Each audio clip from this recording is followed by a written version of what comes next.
രാത്രി അമ്പലത്തിൽ നിന്ന് വരുന്നതായിരിക്കും. ഞാനും അത്യാവശ്യത്തിന് ഇത്തിരി ഭക്തിയെ കാണിക്കുന്ന കൂട്ടത്തില. രാധേ,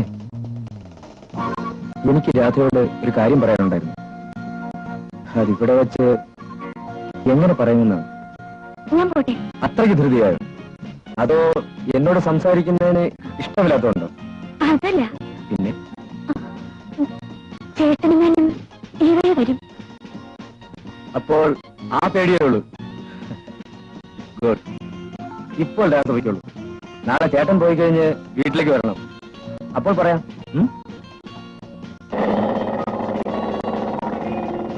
വരില്ലേ?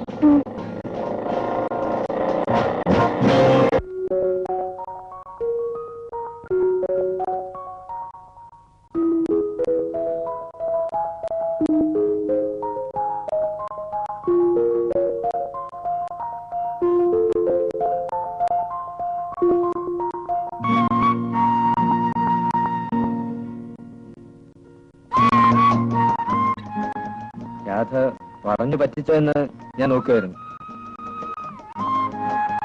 രാധ പിന്നെ ഒരു പ്രധാന കാര്യം പറയാനാണ് ഞാൻ വരാൻ പറഞ്ഞത്. പറയൂ, എനിക്ക് പോണം. ഇരിക്കുന്നേ, അങ്ങനെ പെട്ടെന്ന് പറഞ്ഞു തീർക്കാനുള്ള കാര്യമൊന്നുമല്ല. എന്നാ ഞാൻ പിന്നെ വരാം. ഞാൻ പറയാം. രാത്രിക്ക് സമ്മതമാണെങ്കിൽ ആണെന്ന് പറയണം, അല്ലെങ്കിൽ ഞാനെന്നും പറഞ്ഞില്ലെന്ന് കരുതിയാൽ മതി. രാധയെ കണ്ട നിമിഷം ഞാൻ തീരുമാനിച്ചു വെച്ചാണ്. എന്താ?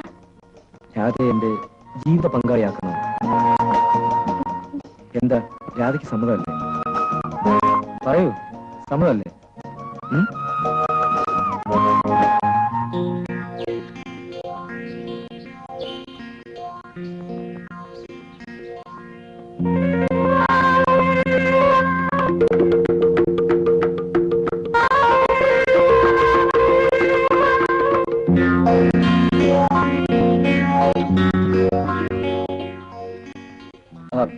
സോറി, പുറത്തു നിന്ന് കുറെ നേരമായി വിളിക്കുന്നു.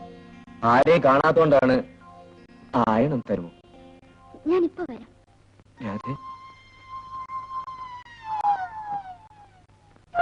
ഒരുക്കങ്ങളില്ലാതെ കാണുമ്പോഴാണ് പെണ്ണിന്റെ സൗന്ദര്യം ശരിക്കും മനസ്സിലാകുന്നത്.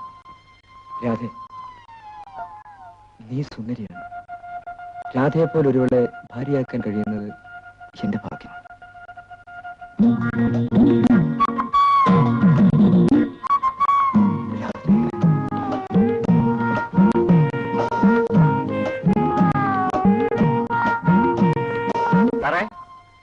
സാറേ,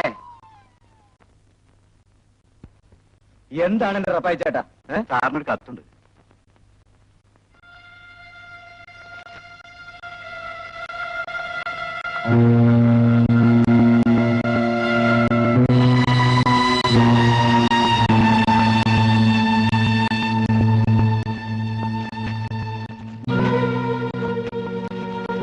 നാശം കത്താക്കാൻ വേണ്ട സമയം.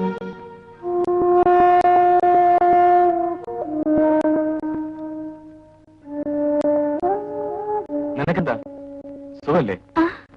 ഒന്നുമില്ല, വല്ലാത്ത തലവേദന. നേരെ ഒത്തിരിയായി. ആഹാരം കഴിച്ചോ? വേണ്ട ചേട്ടാ, വിശപ്പില്ല. അയ്യേ, ചെറിയൊരു തലവേദന വെച്ച് പട്ടിണി ഇടന്നാലോ? വാ, ഞാൻ വിളമ്പിത്തരാം.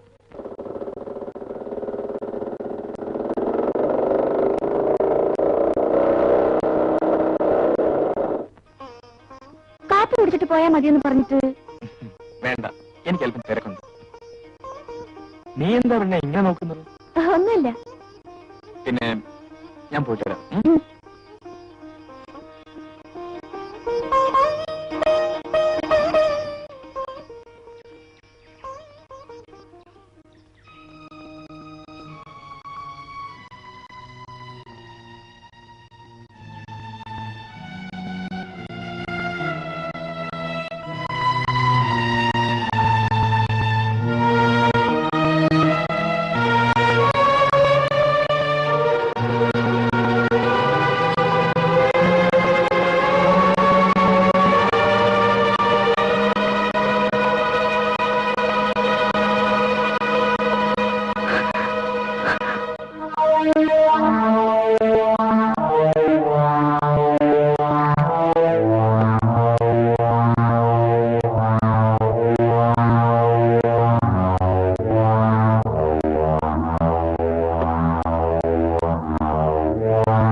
നോക്കി രാവിലെ മുതൽ ഞാൻ കാത്തിരിക്കുക. നീ എന്താ വരായിരുന്നു? എന്നോട് അത്രയ്ക്കേ സ്നേഹമുള്ളൂ അല്ലേ? രാധ എന്താ ഒന്നും മിണ്ടാത്തത്? അതറിയാവുന്നതുകൊണ്ടാണല്ലോ ഞാൻ വന്നത്. എന്റെ രാധയോടൊന്ന് തനിച്ച് സംസാരിക്കും. വഴട്ടെന്ന് വന്നാലേ ഞാൻ നിന്നെ കല്യാണം കഴിക്കാൻ പോകുന്നു തുറന്നങ്ങ് പറയും. എന്ത് പറ്റിയെന്നോ? നിങ്ങൾക്ക് എത്ര കാമുകിമാർ വേണം? നിങ്ങൾ എത്ര പേരെ കല്യാണം കഴിക്കും? എങ്ങനെ പറഞ്ഞു എന്നല്ലേ? നിങ്ങൾ എന്നെ ചതിക്കായിരുന്നു. പഞ്ചാര വാക്കുകൾ പറഞ്ഞ് പല വീശുകയായിരുന്നു. വേണ്ട, നിങ്ങളെ കാണുന്ന പോലും എനിക്ക് വെറുപ്പാണ്. കടന്നു പോകൂ. രാധ എന്തോ തെറ്റിദ്ധരിച്ചിരിക്കണം. ശരിയാണ്, നിങ്ങളൊരു മനുഷ്യനാണെന്ന് തെറ്റിദ്ധരിച്ച് ഞാൻ സ്നേഹിച്ചു പോയി. ഇനി നമുക്ക് തമ്മിൽ ഒരു ബന്ധവുമില്ല. നിങ്ങൾ വീട്ടിൽ നിന്ന് ഇറങ്ങിപ്പോണം, അല്ലെങ്കിൽ ഞാൻ ബഹളം വെച്ച് ആളെ കൂട്ടും.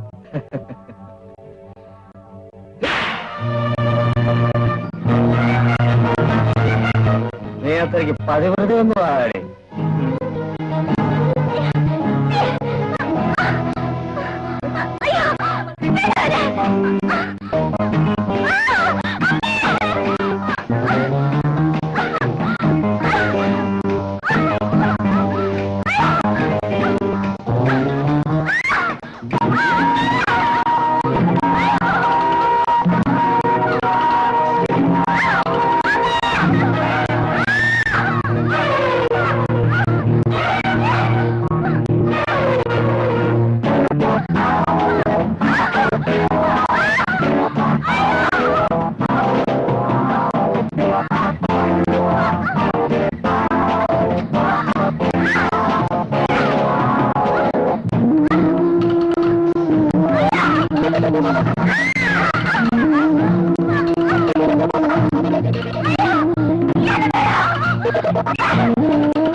എല്ലാം സഹിക്കാം. എനിക്കെതിരെ ഉന്നയിക്കപ്പെട്ട കുറ്റം എന്താണെന്നറിയോ? ഞാൻ എന്റെ പെങ്ങളെ നശിപ്പിക്കാൻ ശ്രമിച്ചപ്പോ അവൾ എതിർത്തതുകൊണ്ട് ഞാൻ അവളെ കൊന്നു. അതെ ശാലിനി, അങ്ങനെ അവൻ എന്റെ പെങ്ങളുടെ ജീവിതം തെറ്റിച്ചേണ്ടി അറിഞ്ഞു. എന്നെങ്കിലും ഒരിക്കൽ ഞാൻ അവനെ കണ്ടുമുട്ടും.